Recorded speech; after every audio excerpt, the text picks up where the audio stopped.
hello. Welcome to Audiotree Live. Today is May 5th, 2025, and I'm your host, FINGY. Before we get into today's session, I do urge you to subscribe to our YouTube channel so you can stay in the loop with all the amazing music we have going down in this studio. With that being said, we're on all streaming services, so Spotify, Apple Music, you name it, we are there. But speaking of here, today we have Yves Jarvis in the studio. Based in Montreal, his music is an expression of brazen songcraft. The songs condense bluegrass, folk, jazz, and soul to create music that's not only contemporary, but even futuristic. So when you're ready, let's take it away.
Everybody makes mistakes, and that's the line. Now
could call you my friend, but I know that's just my fantasy. It cannot be. You still hate me and think that I am less than you and your cronies. Fashionable phony. Can't be relied on.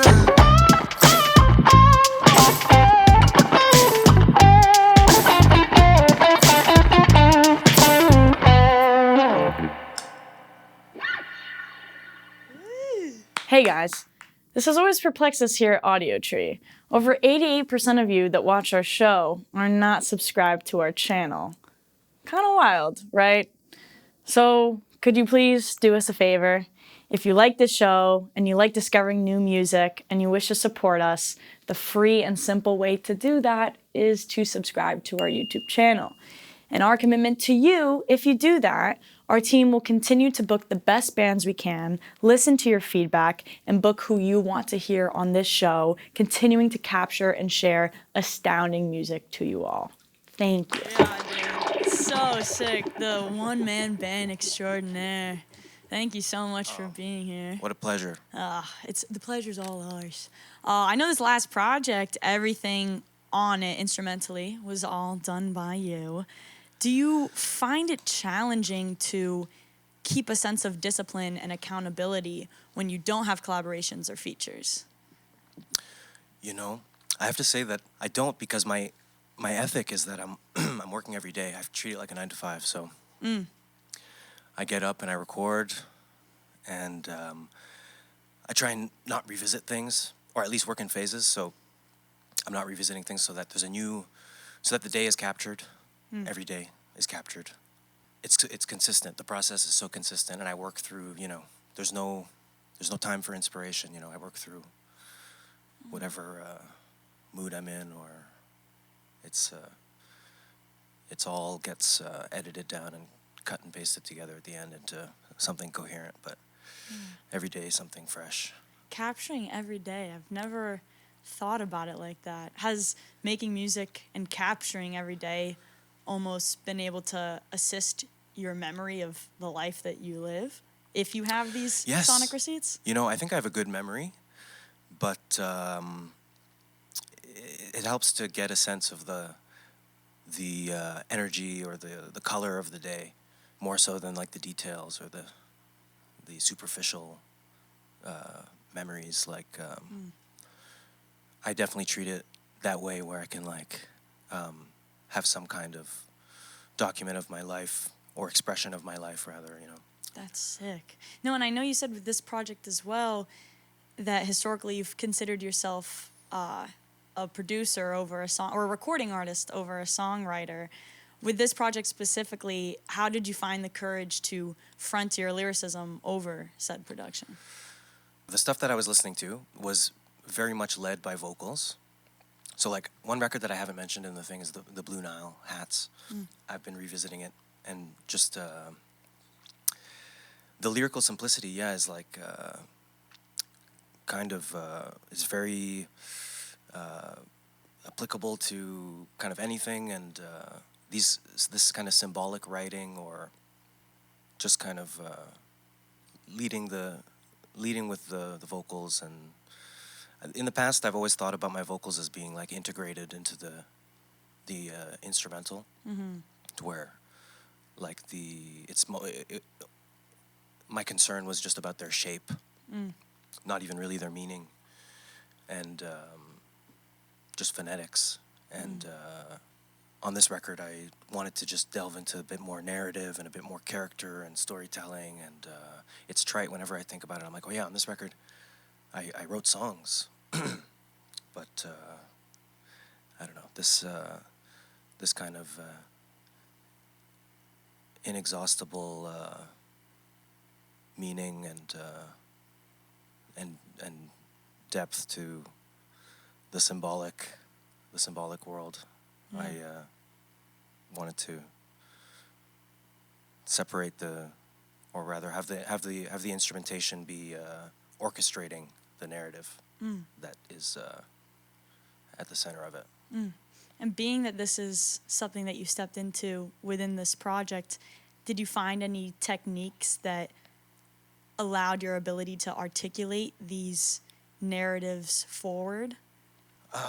Just kind of, frankly, working in the kind of the same way that I always have, where I'm just kind of having fun with shapes, actually, and kind of working superficially, phonetically, and like. But then in the editing, just cutting away all that, cutting all of that extra away, and refining it to be the most concise and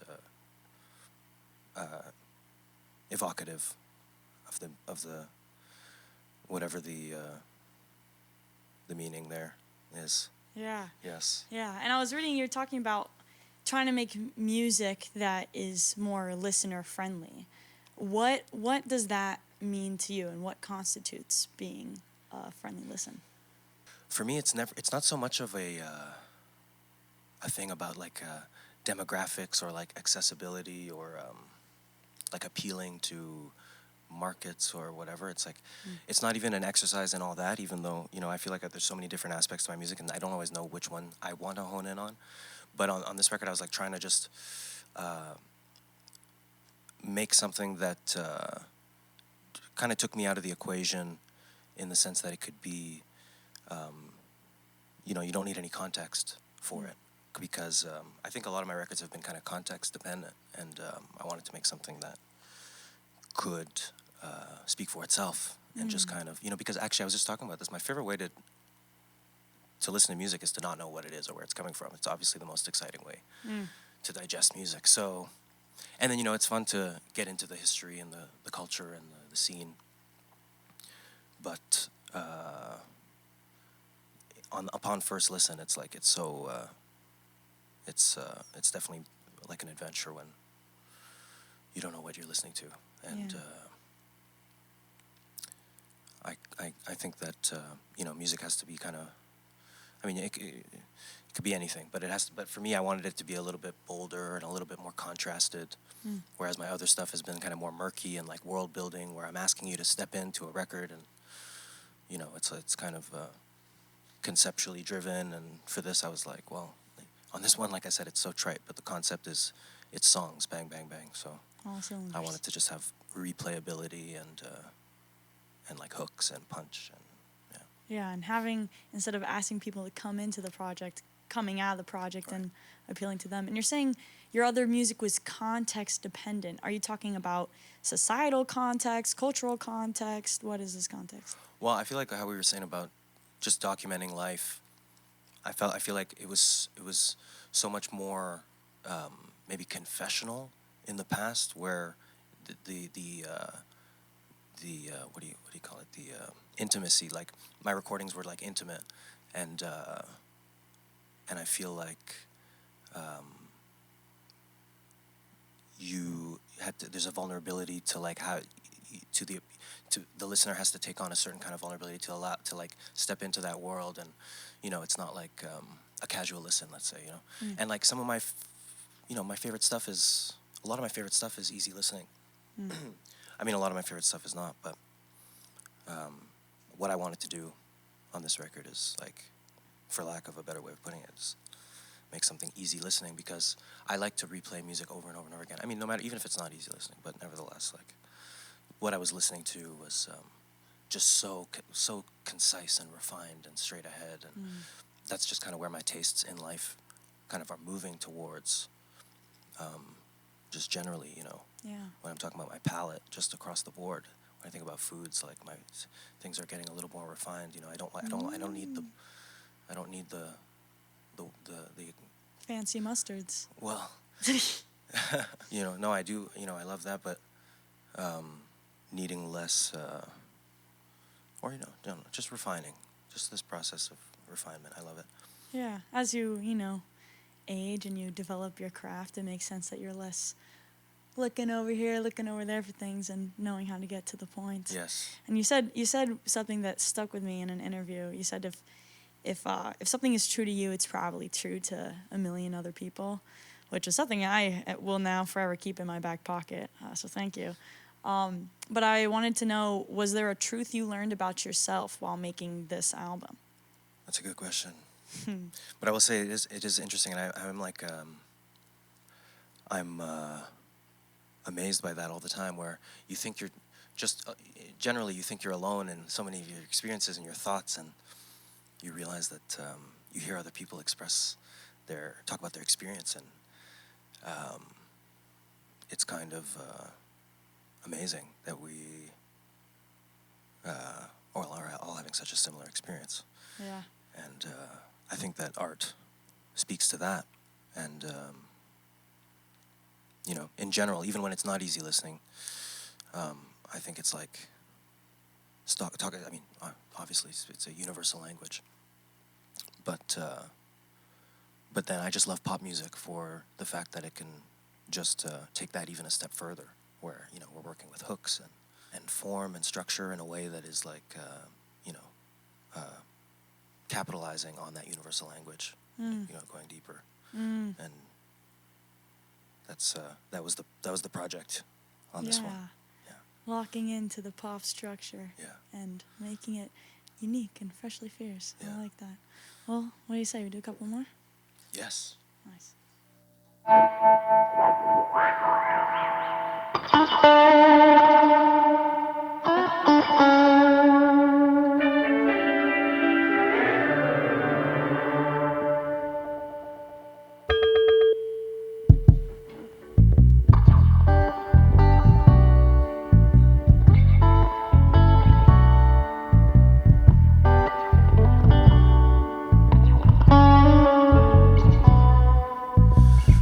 Keep on shining and spreading good tidings.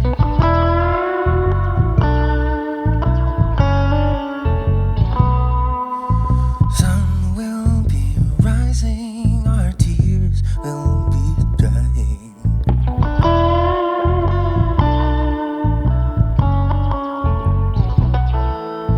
Soon we'll be finding the stars are aligning.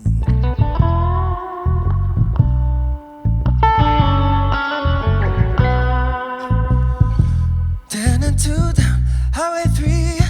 I'm headed home, I'm headed east. 4 o'clock in February. I'm just outside of Venture Creek. I'll be home soon, my love.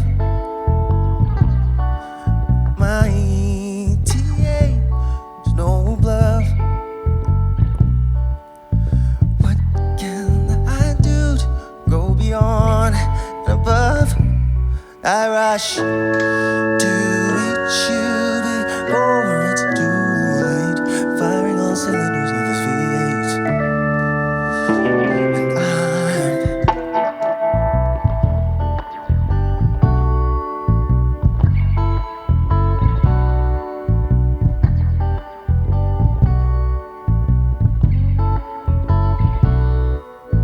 And moon keep on shining and spreading good tidings.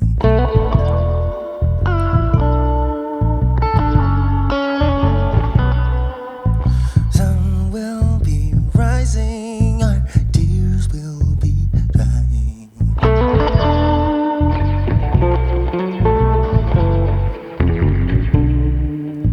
Soon we'll be finding the stars are aligning.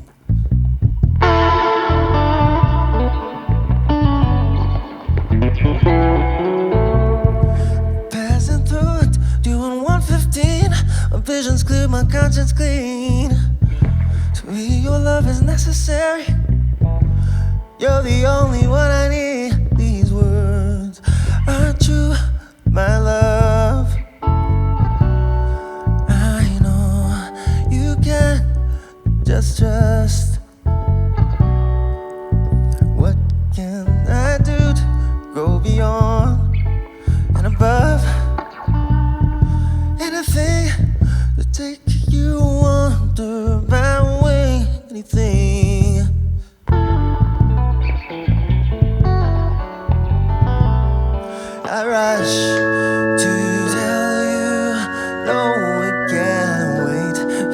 all cylinders of his V8.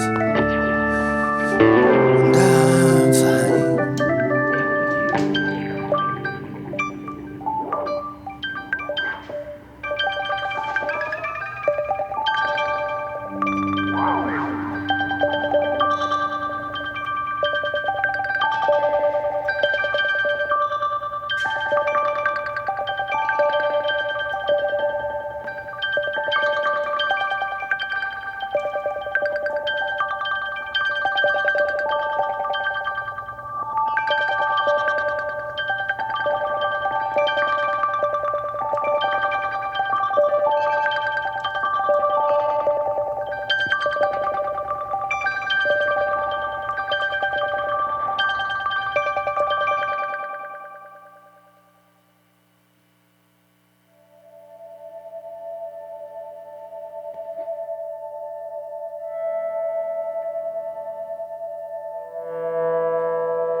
Walk me out on a wire, hang me there to dry.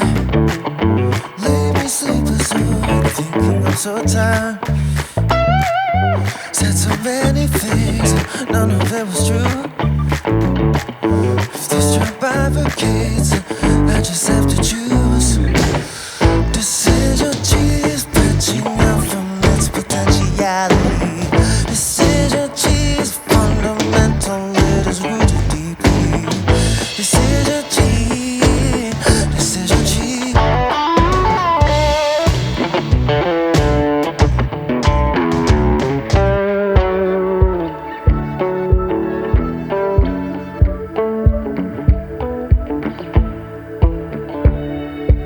Right in line, I'm shaking like a leaf. Sensitive, contrary to belief. Heart and self-containing, vulnerable. You're confronted with a path divergent too. Decision cheese, branching out from its potential. Decision cheese, fundamental, it is real. Decision cheese, decision cheese.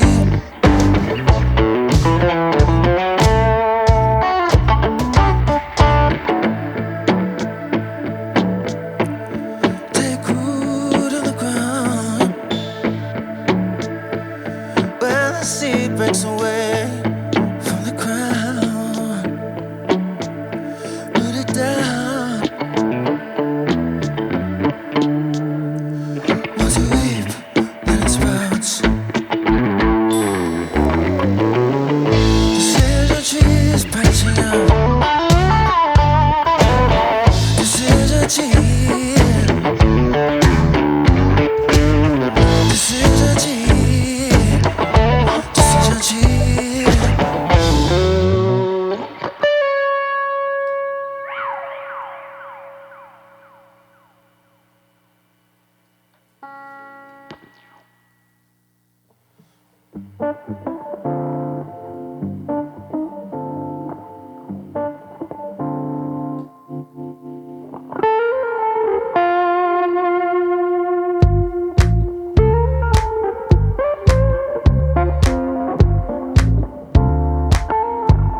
with the knife, with the knife, yeah. No matter which way you slice, so precise with the knife, you got me clean, clean.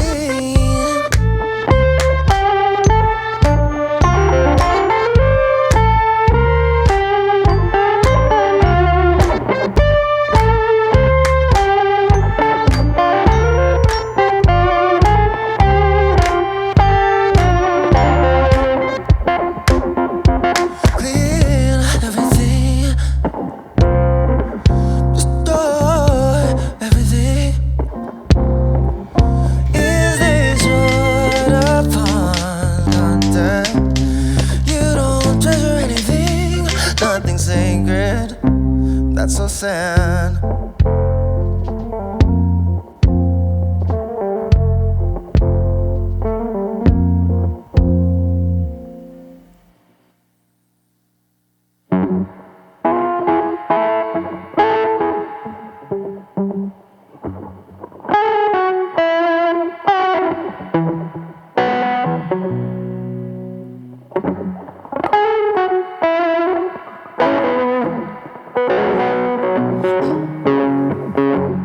That's so sad that you twist the knife in me, and you stab with great delight and glee. That's so sad.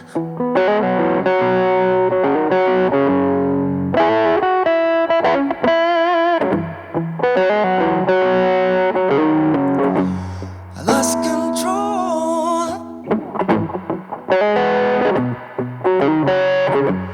I was reckless, filled the plate on which I ate.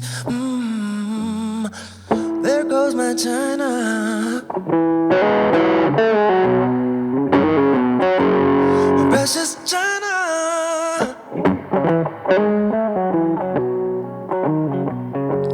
The ground bound down, fired up the kiln. I pray to Jesus I get my daily fill. Lord, can you lift me from depth of my free will?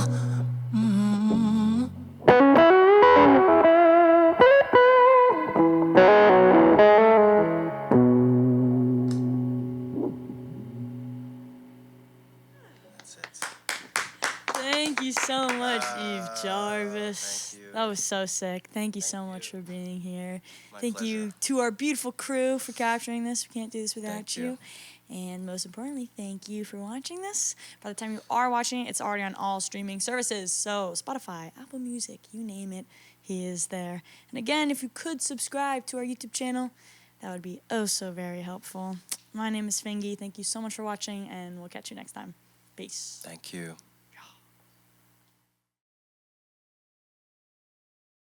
All right, so you guys want to do it for real now?